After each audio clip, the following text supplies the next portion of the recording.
দেখা যায় কি আমাদের কাছে যখন একজন বিশেষজ্ঞ চিকিৎসক অন্য বিশেষজ্ঞ রোগীটি রেফার করেন ক্যান্সার বিশেষজ্ঞের কাছে, সাধারণত একটি বায়োপসি রিপোর্ট বা এফএনএসি রিপোর্টে যখন ক্যান্সারের জীবাণু ধরা পড়ে তখনই কিন্তু বেশিরভাগ রোগী আমাদের চেম্বারে আসেন। তো এইসব ক্ষেত্রে ক্যান্সার সাসপিশন করলে অনেক সময় রোগীর সিমটম কিছু থাকে, আবার অনেক সময় তেমন সিমটম থাকে না। বিশেষ করে যাদের আর্লি স্টেজ ডিজিজ থাকে তাদের ক্ষেত্রে তেমন কোনো সিমটম থাকে না।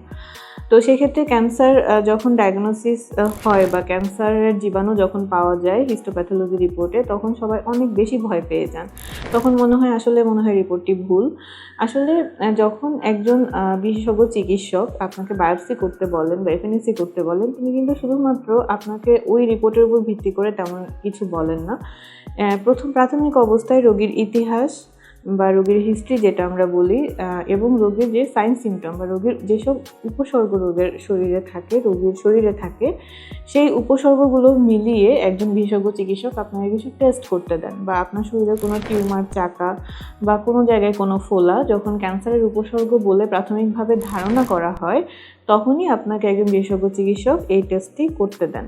যখন বায়োপসি বা এফএনএসিতে আমরা একটি কোষ নেই শরীর থেকে, সেই কোষটি নেওয়ার আগেই কিন্তু ইমেজিং করা হয়, যেমন প্রাইমারিলি আলট্রাসোনোগ্রাম অথবা সিটি স্ক্যান অথবা এমআরআই অথবা কোনো ক্ষেত্রে পেট সিটি স্ক্যান করে কিন্তু একটি ধারণা পাওয়ার পরে বায়োপসিটি করা হয়। সেক্ষেত্রে সাধারণত বায়োপসি বা এফএনএসিতে যদি ইমেজিংয়ের সাথে ক্যারেক্টারিস্টিক্সটি মিলে বায়োপসি, তাহলে কিন্তু সেটিকে আসলে ভুল না, সেটিকে ধরে নিতে হয় যে রিপোর্টটি সঠিক ধরেই আগানো হয়।